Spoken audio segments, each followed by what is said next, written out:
Now start recording. आपका जो chapter है आज का वो है ट्रेनिंग इन स्पोर्ट्स, जिसके अंदर आपका टॉपिक्स जो हैं वो है स्ट्रेंथ, डेफिनेशन, स्ट्रेंथ की definition, type and methods of improving the strength, isometric, isotonic and isonetic. 12.2 आपका जो टॉपिक है, सॉरी 10.2, वो है एंड्योरेंस, जिसके अंदर आपकी definition, type, methods to develop endurance, continuous interval and fertility training. उसके बाद है आपका speed, definition, type and method,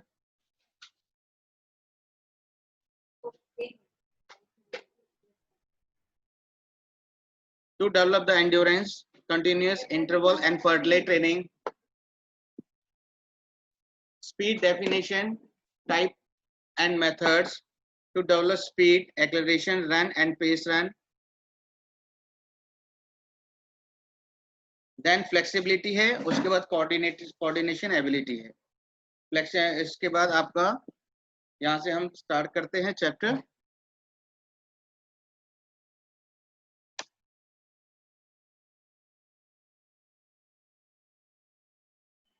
सबसे पहले तो आपका आता है कंपोनेंट ऑफ फिजिकल फिटनेस। तो कंपोनेंट ऑफ फिजिकल फिटनेस जो है वो आपके 5 हैं: strength, endurance, speed, coordinative abilities and flexibility. अब एक चीज ध्यान रखना, मैं आपको जब भी आपकी क्लास होगी तो उसके बाद कुछ क्वेश्चन आंसर्स भेजूंगा। उन क्वेश्चन आंसर्स के आप लोग प्रिंट आउट निकाल लेंगे और उनको अच्छी तरीके से लर्न करेंगे। उसके अंदर आपके एमसीक्यू भी होंगे, 1 मार्क का भी क्वेश्चन होगा, 3 मार्कर क्वेश्चन भी होंगे और 5 मार्कर क्वेश्चन भी होंगे। और ये मैं आपको हर चैप्टर के सेंड करूंगा। तो हो सकता है आज मैं आपको चैप्टर 10 के सेंड करूं। Strength, definition, type and method of improving strength, isometric, isotonic and isonetic. इसमें थोड़ा थोड़ा सा डिफरेंस आएगा, इसलिए इसको बड़े ध्यान से सुनना। स्ट्रेंथ, तो strength is the ability of the muscles to overcome resistance. अब देखिए नीचे गीता रानी की फोटो है जो कि अर्जुन अवार्डी है, वेट लिफ्टर है। अगर इसके अंदर स्ट्रेंथ नहीं होगी, स्टेमिना नहीं होगा, तो ये कभी भी वेट लिफ्टिंग नहीं कर पाएगी। सो आपका facilities and ability to resist the disease as it affects the organic efficiency. Number 2, it is the amount of force a muscles or muscles group can exert. It is achieved by volunteer muscles construction. Specific type of strength is required in specific type of sports. Then strength is divided into 2 type, dynamic and static. Dynamic strength और static strength के अंदर एकदम अचानक से जो लगाई जाती है स्ट्रेंथ वो डायनेमिक होती है। Dynamic strength is also called the isotonic strength because it is related to the movement which is clearly visible. यानी कि जो स्ट्रेंथ मूवेबल होती है और हमें नजर आती है, उस स्ट्रेंथ को हम डायनेमिक स्ट्रेंथ कहते हैं। और डायनेमिक स्ट्रेंथ जो होती है वो आइसोटोनिक स्ट्रेंथ कहलाई जाती है। So dynamic strength is of the diminishing tendency in which muscles refuse to work after some time. Then in each sports movement, strength appear in a different form which are maximum, explosive and strength endurance. अब देखिए maximum explosive strength हमारी कहाँ लगती है? जब हम किसी weight lift को उठाते हैं। और स्ट्रेंथ एंड्योरेंस में हमारा कहाँ था? खासकर रेसलिंग के अंदर हमारी मैक्सिमम स्ट्रेंथ कब लगती है? जब हम साथ के रेसलर को पूरी प्रेशर के साथ उसको उठाते हैं और पूरी मसल्स की पावर उसके अंदर यूज करते हैं, तो वो चीज नजर आती है। इसलिए इस स्ट्रेंथ को हमने डायनेमिक स्ट्रेंथ का नाम दिया है। और डायनेमिक स्ट्रेंथ के मतलब हो गया कि ऐसी स्ट्रेंथ जो हमें नजर आए, मूवेबल हो, और इस तरीके की स्ट्रेंथ को हम आइसोटोनिक स्ट्रेंथ भी कहते हैं। इसके बाद हमारा आता है static strength. Static strength means static strength is also called the isometric. It is ability of muscles to act against the resistance. यानी कि जो हम एक्टिविटी कर रहे हैं, जो भी हमारा रेजिस्टेंस है बॉडी का, उसके अगेंस्ट जो हम मसल्स का यूज करते हैं। जैसे ये हैंग हुआ है, और ये जब अपने आप को ऊपर उठाने की कोशिश करता है तो ये रेजिस्टेंस के अगेंस्ट जाता है, यानी कि हमारी बॉडी की मूवमेंट अपने आप तो ऊपर होती नहीं है। उस मूवमेंट को करने के लिए हमें पूरा का पूरा मसल्स के ऊपर डिपेंड रहना पड़ता है। अगर हमारी मसल्स मजबूत है, हमारा स्टेमिना स्ट्रेंथ मजबूत है, तो ही हम जिम्नास्टिक की इस एक्टिविटी को कर सकते हैं। So this type of strength is not seen directly in sports, but in some sport it is applied in phases. So method for improving the strength: isometric, isotonic और isonetic. अब देखिए isometric exercise. Isometric exercise means iso same. Iso means same and metric means length. No change in the length of muscles. Work done cannot be observed. Require less time and equipment. Useful for maintaining strength in case of injury. Archery, weightlifting, gymnastics are the example of isometric movement. अब देखिए isometric movement के अंदर pushing the wall, यानी कि wall तो अपनी जगह ही रहेगी, ठीक है, वर्क कुछ भी डन नहीं हुआ, जो कि हम जब हम देख रहे हैं वॉल अपनी जगह पर ही है, और हैंगिंग ऑन द पोल, हम पोल पर हैंग कर रहे हैं, लेकिन उसका कोई हमें चेंज नहीं नजर आ रहा। तो इसका मतलब क्या हो गया कि ऑब्जेक्ट तो अपनी जगह रहता है, बट हमारी जो मसल्स होती हैं वो वर्क करती है। Work done is equal to force into distance moved, but distance moved is 0, so therefore work done is 0। यानी कि अगर हम दीवार को पीछे नहीं धक्का दे पाए तो हमारा वर्क डन जो होगा वो 0 होगा। इसके बाद आपका आ गया आइसोटोनिक। आइसोमेट्रिक हमने किया, ध्यान से देखना, iso means same, metric means length. इसमें आइसो मीन्स वही सेम और टॉनिक मीन्स टेंशन। अब ये प्रॉपरली मसल्स के कंजप्शन जो हमारे बाइसेप्स ट्राइसेप्स में जो आता है वो आपको नजर आएगा। So movement of muscles can be observed directly.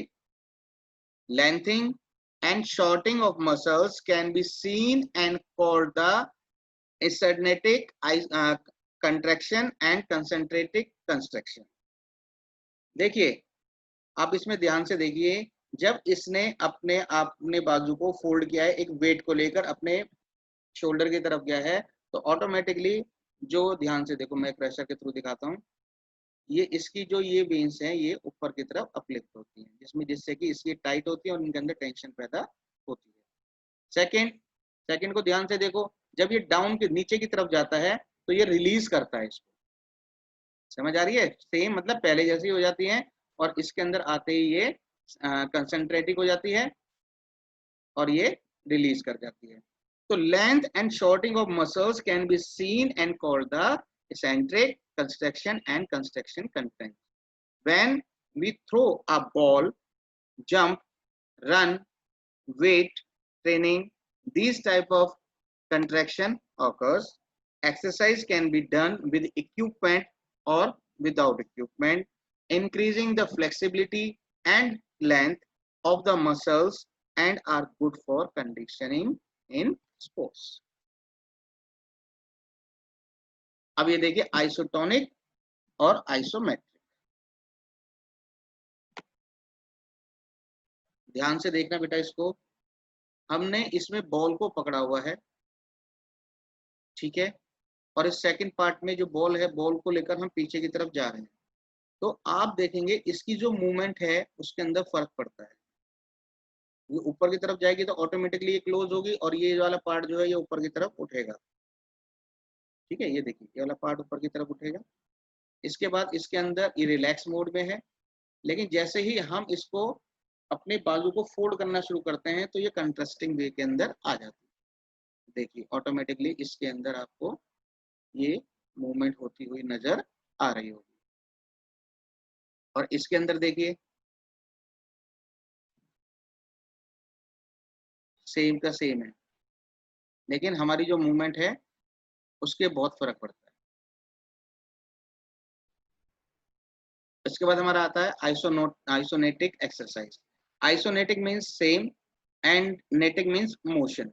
Same motion के अंदर हम जो एक्सरसाइज करते हैं वो आइसोनेटिक एक्सरसाइज कहलाती है, जैसे जो आप जिम के अंदर करते हैं। इंट्रोड्यूस्ड बाय द जे प्राइनिन in 1968, exercise are done using specially designing machines and are combination of isotonic and isometric exercise. It means these exercise are the combination of isotonic and isometric exercise. So machines allow for the maximum resistance over the complete range of motion. Next, these type of movements are usually applied in water sports, skating, climbing, running etcetera. यानी कि आपका motion तो same होता है जैसे swimming के अंदर, ठीक है। वाटर स्पोर्ट्स जो हो गए, स्केटिंग हो गई, क्लाइंबिंग हो गई, रनिंग हो गई, तो इनके अंदर आपकी जो मूवमेंट होती है वो सेम चलती जाती है, बट आपका जो डिस्टेंस होता है वो कवर होता चला जाता है। इसके बाद आपका नेक्स्ट टॉपिक आता है एंड्योरेंस। एंड्योरेंस के अंदर आपका हमारा शुरू होता है सबसे पहले डेफिनेशन से। Definition, ability to sustain an activity, this is called the endurance. Also defined as the ability of resistance fatigue. Next, in all sports, endurance is of high importance, measured by the number of repetitions. So type of endurance according to the nature of activity: basic endurance, general endurance, specific endurance. And type of endurance according to the duration of the activity is speed endurance, short term endurance, middle term endurance, and long term endurance. Method of the develop endurance. Number 1, continuous training method. इसके अंदर हमारी slow continuous and fast continuous. फिर interval training method और उसके बाद फर्टलेक training method. Continuous method के अंदर हमारा आ जाएगा exercise is done for a long duration without taking rest. Intensity of exercise is low. The heart rate during the exercise for a sportsman remain between 140 to 160 beats per minute. For fast continuous method of the heart rate is increased up to 175 to 180 beats.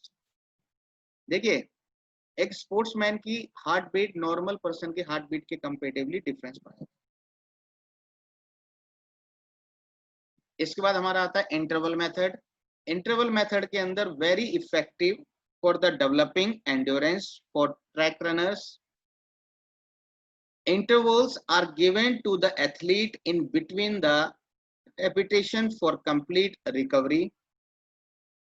Recovery period varies from person to person. Heart rate should go up to 180 beats per minute, and when the heart rate come down to 120 to 130 beats per minute against the repetition work start, क्योंकि उसके अंदर gap आ जाता है। Training load should be given again after checking the heart rate of the athlete. ऐसा नहीं होता training में कि लगातार आप उसे दौड़ाए जा रहे हैं और उसकी हार्ट बीट बढ़े जा रही है, लास्ट में एक टाइम ऐसा आएगा वो नीचे चक्कर खा के गिर जाएगा, या तो वो मर जाएगा या फिर उसकी हार्ट बीट बहुत तेज हो जाएगी, जिसको कि आपको फिर रिलैप्स मेथड के अंदर लाकर उसको नॉर्मल करना पड़ेगा। एक्टिविटी इसके अंदर क्या होती है? एक्टिविटी रेस्ट, एक्टिविटी फिर एक्टिविटी रेस्ट, फिर एक्टिविटी फिर rest is equal to recovery. देखिए, मैंने आपको बोला लगातार नहीं करा सकते हैं। सबसे पहले एक्टिविटी हुई, फिर रेस्ट, फिर एक्टिविटी हुई, फिर रेस्ट, देन फिर एक्टिविटी है, फिर activity rest, it means recovery. इसके बाद हमारा आ गया fartlek training method. Fartlek is a Swedish word, the means is speed. Swedish word means is speed. Blends contains training and interval training. Athlete plans his own pace. Heartbeat rate vary between the 140 to 180 minute. Duration of training depends upon athlete, but minimum 45 minutes. It can carry from aerobic walking to anaerobic springtime, warm up in the beginning and cooling down at the end. Involves wearing space throughout run, alternating between the fast and slow pace. देखिए फर्ट leg training जो word है, ये फर्ट leg, ये basically Swedish word है, इसका मतलब होता है स्पीड। इसके अंदर आपकी blends continuous training and interval training दी जाती है, जिसके अंदर आपको वर्क दिया जाएगा, फिर इंटरवल, फिर इंटरवल, फिर ट्रेनिंग, फिर इंटरवल, फिर ट्रेनिंग, फिर interval. Athlete plans his own pace, यानी कि एथलीट जो होते हैं इसके अंदर प्लान करते हैं अपने अपने पेसेस का, अपनी अपनी जगह का। Heartbeat rate varies between 140 to 180 minute. Duration the training depend, duration जो होती है इस ट्रेनिंग की 45 मिनट होती है। It can very from the aerobic walking and anaerobic sprinting. अलग अलग एक्टिविटीज होती है इसमें, एरोबिक भी होती है, वॉकिंग भी होती है, रनिंग भी होती है, स्प्रिंट रेस भी होती है, जंपिंग भी होती है। So warm up in the beginning and cooling down at the end. इस एक्टिविटी को स्टार्ट करने से पहले वार्मिंग अप कराया जाता है, और जब ये एक्टिविटी खत्म होती है तब वहां पर कूलिंग डाउन एक्टिविटी कराई जाती है।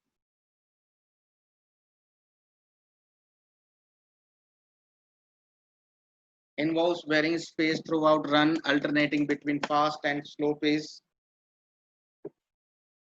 अब देखिए इसके बाद हमारा क्या आता है,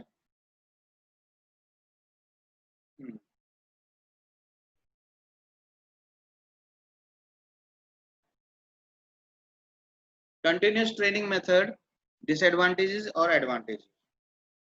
increase glycogen in muscles and liver, increase the number of size of mitochondria, increase the efficiency of heart and lungs. In intensity can be increased for the better result. ये तो इसके एडवांटेज, कोई इसका डिसएडवांटेज नहीं। Interval training method, more workout be perform in short duration, more beneficial for the respiratory and circulatory system. Progress of the athlete can be measured easily. Athlete achieve his peak performance in a short. अब इसका disadvantages क्या है? More changes of injuries, more chances of injuries. Regular training can lead to heart disease. Top performance comes before the competition. Next आपका फर्टलाइट training जो बताया था, इसके क्या क्या बेनिफिट हैं, एडवांटेजेस हैं। improve cardiovascular endurance, good for aerobic and anaerobic fitness, and third, makes the body versatile. Number 4, number of athletes can take parts simultaneously.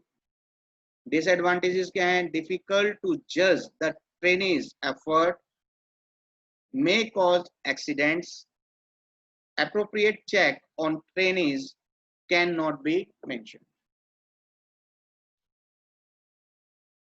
इसके बाद आपका टॉपिक आता है speed.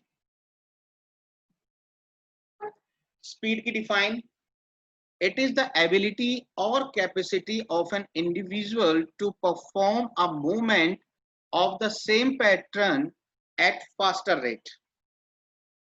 Different sports skills require different type of fast movement and quick reaction. And third one is speed depend on hereditary factors, especially on tops of the muscles fiber one has. यानी कि आप इन तीनों में से कोई भी define easily learn करके लिख सकते हो। स्पीड के types, reaction ability, number 1 simple reaction ability, number 2 complex reaction ability, number 2 acceleration ability, number 3 movement speed, number 4 locomotor ability, and number 5 speed endurance. Method to develop speed. Acceleration run. It is used to develop speed indirectly by improving explosive strength, technique, flexibility and movement frequency. This is the acceleration run के अंदर क्या क्या आ गया हमारा, speed को develop करने के लिए improving explosive strength, technique, flexibility and movement frequency. Number 2, It is the ability of a sprinter to achieve high speed for a stationary position. Number 3, for the direct improvement of acceleration speed, a sprinter should do 25 to 30 meter sprint 6 to 12 times.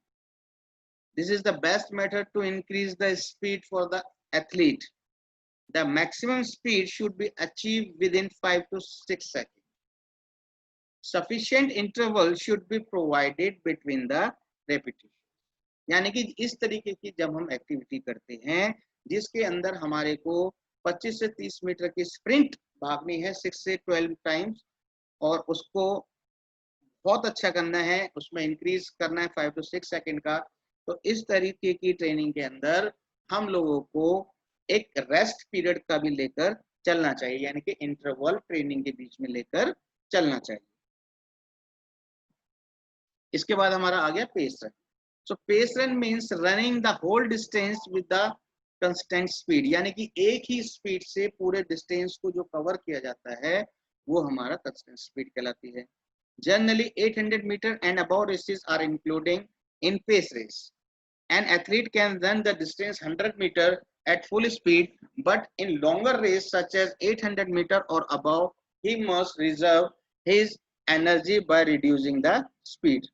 आपने देखा होगा 100 metre हो गया, 200 metre हो गया, 400 metre हो गया, इसमें एथलीट अपनी पूरी की पूरी स्पीड एक साथ लगा देता है।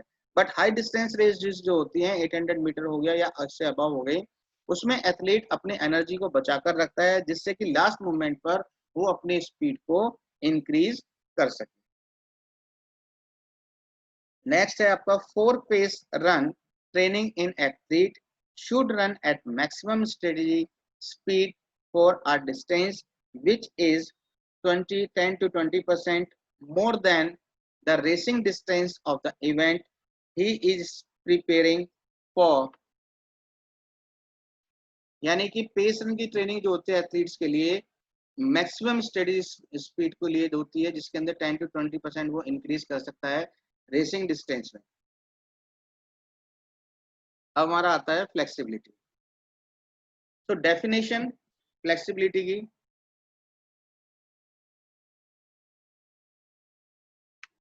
इसके अंदर हमारा आएगा it is the range of the movement of joints, it is the range of the movements of joints. Range of movements varies significantly from joint to joint but depend on the structure of the surrounding tendons, ligaments and muscle tissues. Flexibility is related to genetic factor and physical activity programs. Basically आपने देखा होगा flexibility इसका joints हो गया और आपका ligaments हो गया, मसल्स हो गए, टिश्यूज हो गए, टेंडेंस हो गए, इन सब के अंदर जो फ्लेक्सिबिलिटी होती है या फिर इसको जेनेटिक फैक्टर या फिजिकल एक्टिविटी प्रोग्राम्स के थ्रू भी जोड़ा जाता है। सो टाइप ऑफ फ्लेक्सिबिलिटी के अंदर पैसिव और एक्टिव फ्लेक्सिबिलिटी आती है।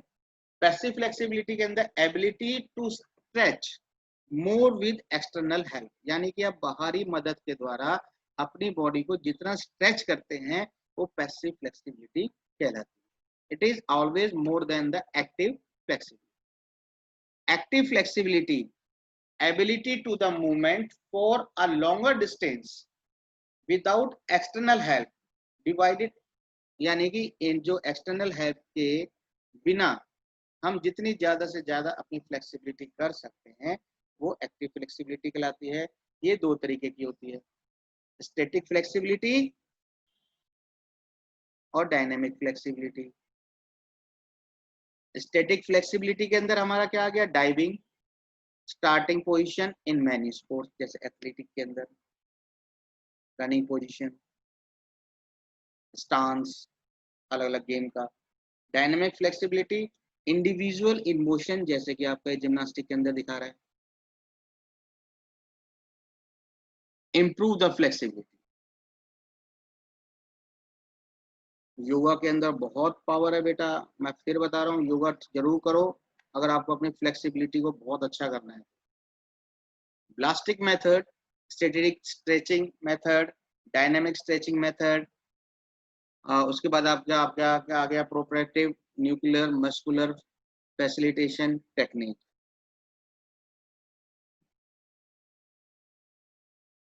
Coordination ability. Definition: these are the ability of an individual which enable him to do various related activities properly and efficiently. तो ये डिफाइन किस चीज की हो गई? कोऑर्डिनेशन एबिलिटी की। इसके बाद accuracy, rhythm, flow and consistency depend on coordinative ability. Coordinative ability के टाइप हमारे क्या क्या हैं? Orientation ability, coupling ability, reaction ability. Reaction ability दो तरीके की है, simple reaction ability and complex reaction ability. देखिए इसका कोऑर्डिनेशन देखिए, आई एंड हैंड का कोऑर्डिनेशन देखिए। Type balance ability, rhythmic ability, adaptation ability, differentiation ability. अब मेथड टू इम्प्रूविंग या improvement, so practicing the physical exercise, correct and consequence movement, additional means to improve the motor senses, variation in exercise, degree of difficulty। तो इस तरीके से आपकी यहाँ पर ये चैप्टर का पार्ट खत्म होता है। और इसके बाद आपको एक न्यू स्लाइड मैं आपको दिखाता हूँ, जिसके अंदर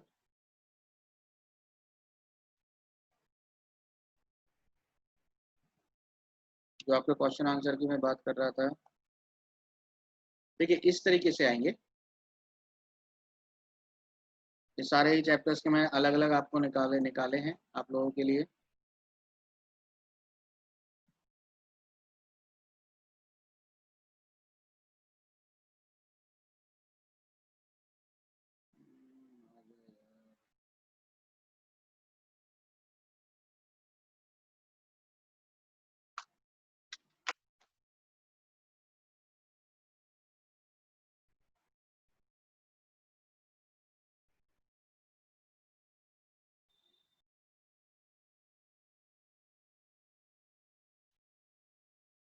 देखो बेटा, ये है चैप्टर 10 के जो मैंने अभी आपको पढ़ाया है।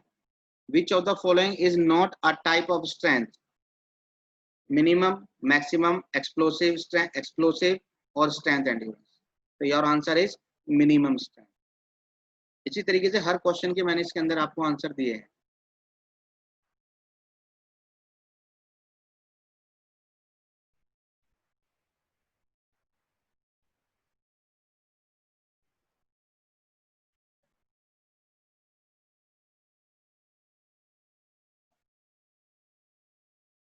मैं आपको दिखाता हूँ बेटा,